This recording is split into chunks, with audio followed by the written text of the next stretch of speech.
What's up guys, कैसे हैं आप सभी। आशा करते हैं कि बिल्कुल आप सभी बहुत अच्छे होंगे।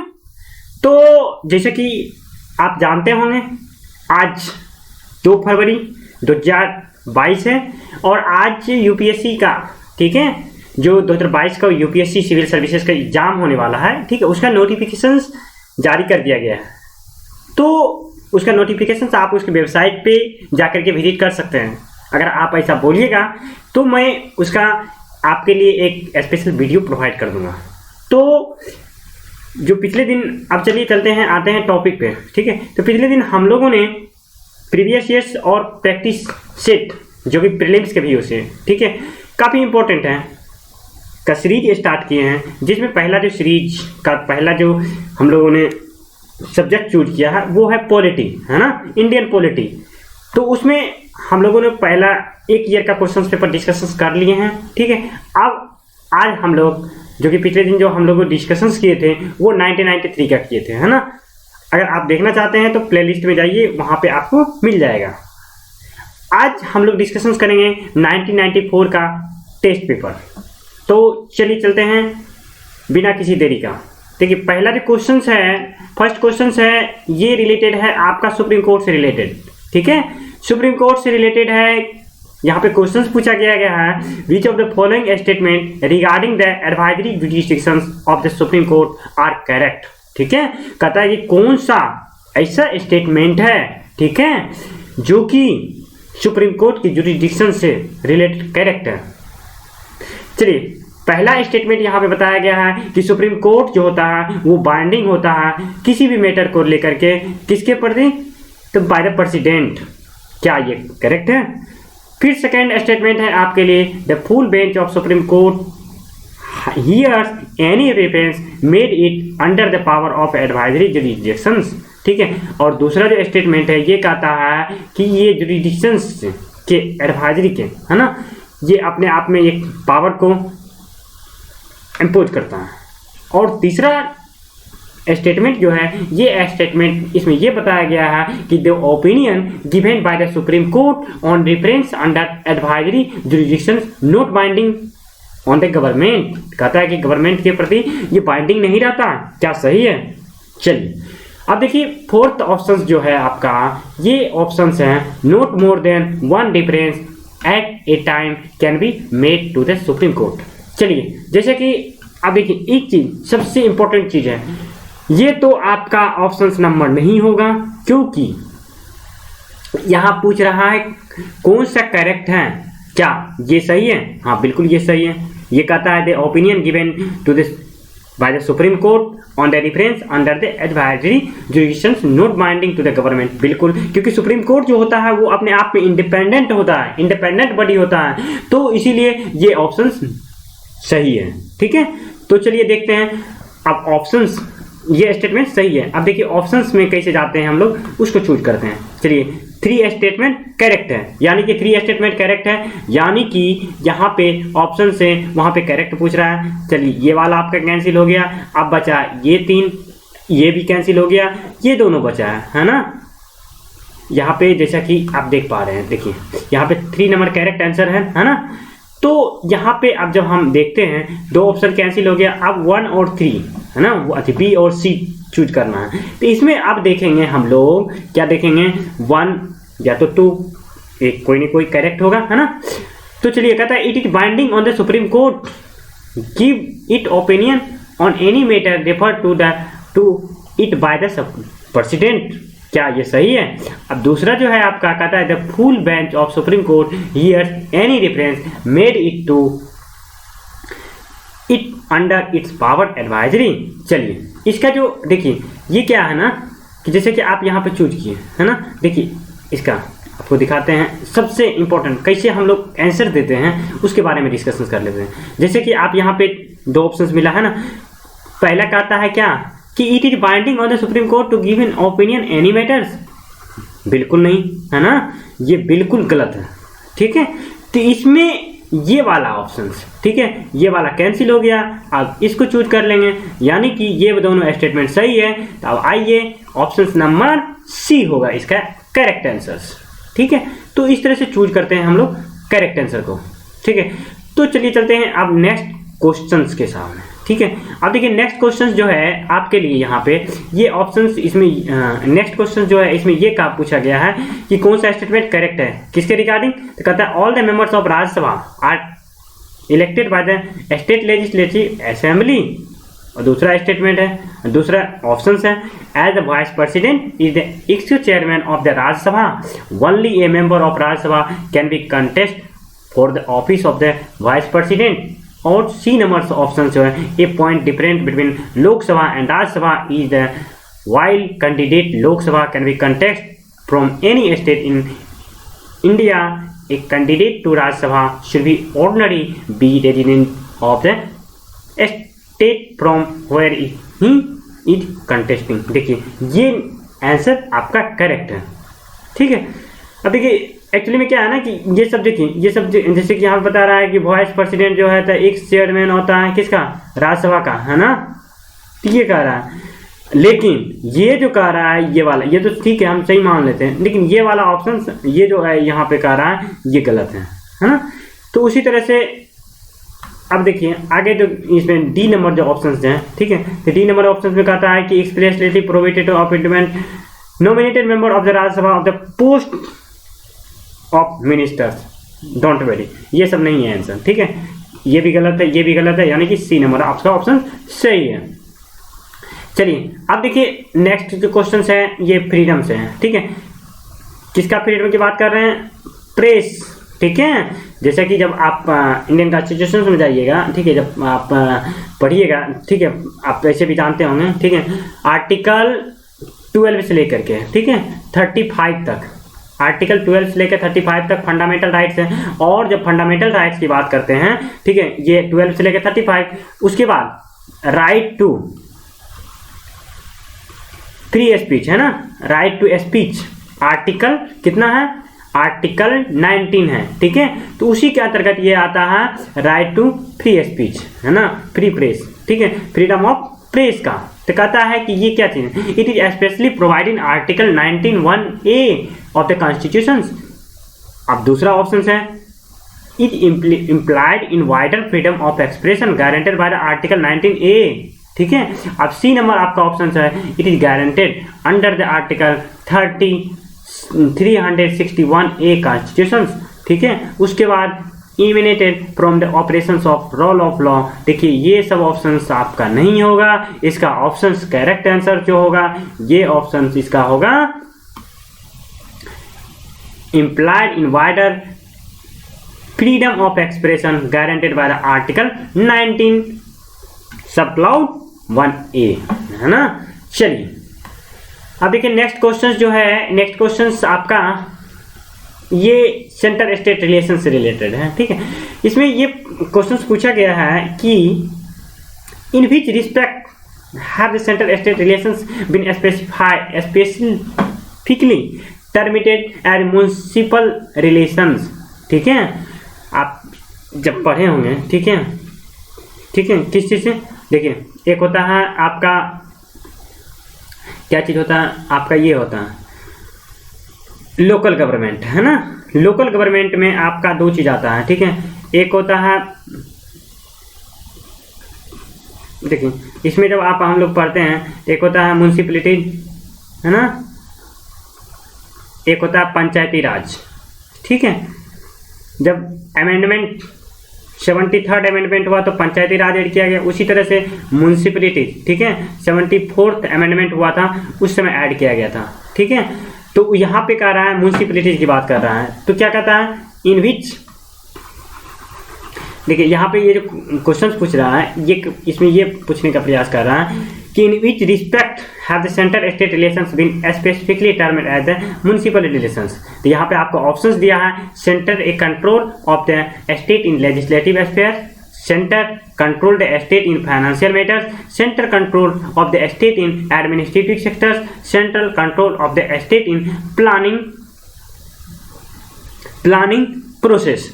देखिए ये जो है आपका ऑप्शन सही है, क्योंकि यहाँ पे जो प्लान करने का बात आता है, ठीक है, तो ये सेंट्रल कंट्रोल करता है कहाँ पे, स्टेट में, है ना। ये वाला आपका ऑप्शन सही है। चलिए अब नेक्स्ट क्वेश्चन जो है आपका ये आप नेक्स्ट क्वेश्चन जो है, ये क्वेश्चन है आपका एग्जिट पोल से रिलेटेड। इसमें ये पूछा गया है कि एग्जिट पोल के रिगार्डिंग कौन सा स्टेटमेंट करेक्ट है। तो इसमें ए में दिया है exit poll is term as denoted to post election survey voters regarding the candidate in whose favour they had exercise their franchise. Exit poll and opinion poll are one and the same, है ना। अब देखिए सी number options जो है, ये सी number options आपके सामने हैं। ये ऑप्शंस इसमें बताया जा रहा है exit poll is device through which result of the voting can be most exactly predicted. और डी जो है कहता है इसमें exit poll is an administrative device made recently by the chief election commissioner prevent impertinence. ठीक है, तो इसका जो करेक्ट आंसर होगा आपको जैसे कि आप पता होना चाहिए, जब भी इलेक्शंस होता है उसके जस्ट बाद, ठीक है, वोटर्स का सर्वे किया जाता है। ठीक है, इलेक्शंस के बाद सर्वे किया जाता है किसके द्वारा, तो जो मीडिया है। ठीक है, उसके बाद क्या किया जाता है, एग्जिट पोल बताया जाता है कि कौन सी पार्टी जीतने वाली है, पॉसिबिलिटी क्या है ना। ओपिनियन लिया जाता है प्रत्येक वोटर्स का, उसके रिगार्डिंग वहाँ पे एग्जिट पोल में बताया जाता है रिजल्ट, है ना। उसके बाद जाकर के एक्चुअल रिजल्ट प्रोवाइड किया जाता है। इसीलिए कभी कभी क्या होता है ना कि जो आपका एग्जिट पोल है गलत भी साबित होता है। चलिए नेक्स्ट क्वेश्चन जो है, ये क्वेश्चन है प्राइम मिनिस्टर से रिलेटेड, है ना।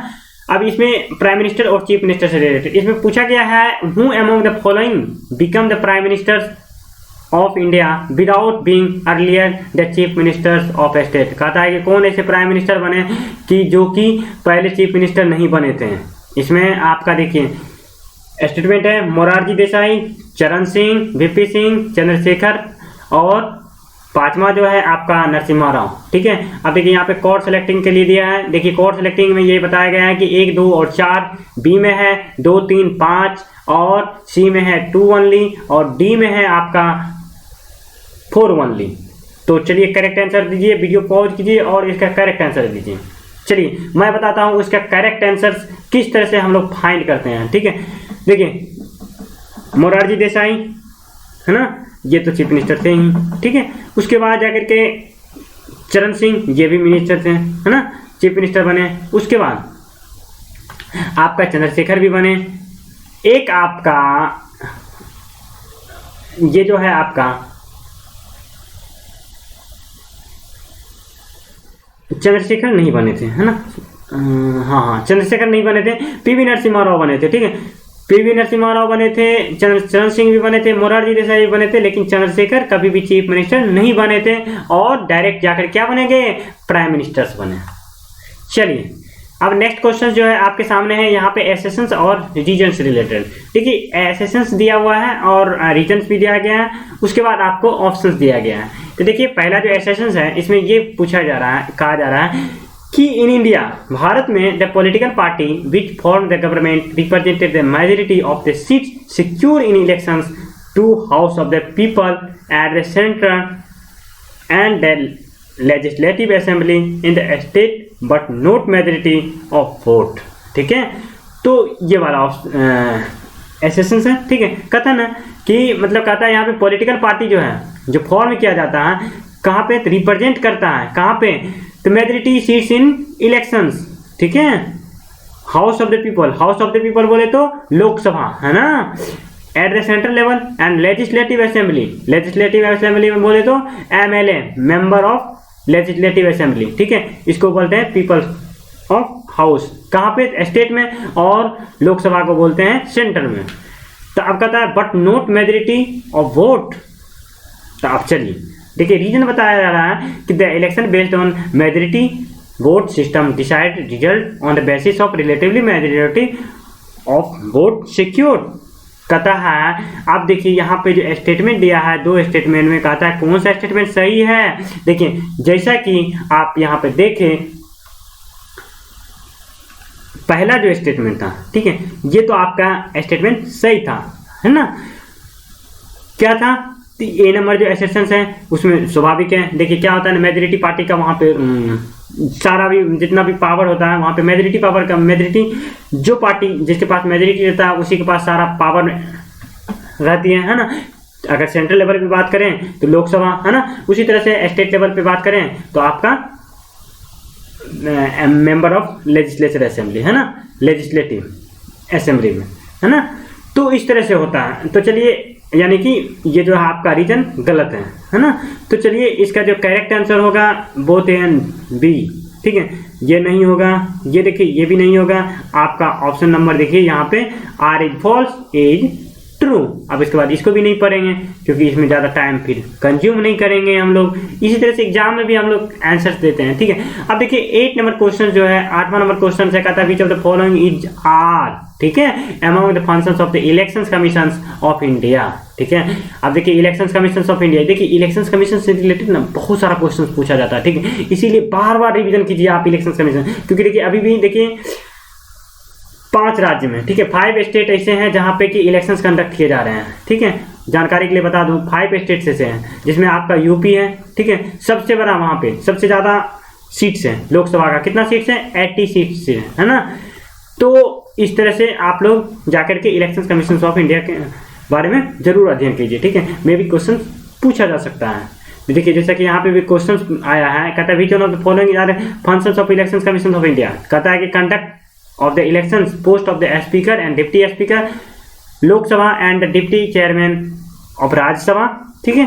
अब उसके बाद कहता है दूसरा जो है आपका स्टेटमेंट है, ये सेकेंड स्टेटमेंट है, यहाँ पे ये पूछा जा रहा है कि conduct the election commission corporation of municipalities, है ना। उसके बाद तीसरा जो आपका ऑप्शन है, ठीक है, तीसरा स्टेटमेंट है, कहता है deciding on the all doubts disputed arising out of elections, ठीक है।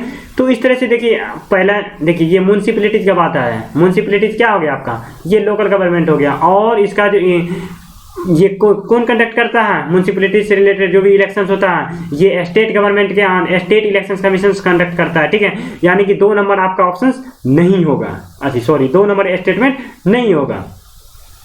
तो देखिए अब स्टेटमेंट होगा कौन सा, तो स्टेटमेंट फिर देखिए आपका ये जो कहता है deciding all doubts disputed arising the election commission, ये भी नहीं होगा आपका, है ना। उसके बाद आप देखिए ना ही आपका 2 हुआ ना ही 3 हुआ, यानी कि ना ये हुआ ना ही ये हुआ, है ना, फिर ना ही ये हुआ। तो अब हो गया कौन, डी नंबर ऑप्शन। देखिए एक ऑप्शन नहीं भी पढ़े, एक स्टेटमेंट नहीं भी पढ़े तो भी काम चल गया, है ना। इस तरह से हम लोग समय का बचत करते हैं। चलिए 9th नंबर क्वेश्चन क्या है, 9 नंबर क्वेश्चन है किस चीज़ से रिलेटेड है, ये आपका रिलेटेड है, फिर देखिए इलेक्शन से रिलेटेड है, ठीक है, इलेक्टोरल सिस्टम, ठीक है। जब इलेक्टोरल सिस्टम की बात करते हैं तो इसके बारे में क्वेश्चन आया है, कहता है which one of the following electoral system have been adopted for various elections in India. कहता है कि इलेक्टोरल सिस्टम कौन कौन से स्टेटमेंट में कौन कौन से, ये कहता है which one of the following electoral system have been adopted for various election in India, कौन कौन से इलेक्शंस में इसको एडॉप्ट किया गया। जैसे कि यहाँ पे पहला स्टेटमेंट है system of direct elections on the basis of adult suffrage, और दूसरा जो है system of proportional representation by means of single transferable vote, और तीसरा जो स्टेटमेंट है कहता है list system of proportional representation. चौथा ऑप्शन है आपका cumulative systems of indirect elections, ठीक है। ठीक है 9th, ठीक है।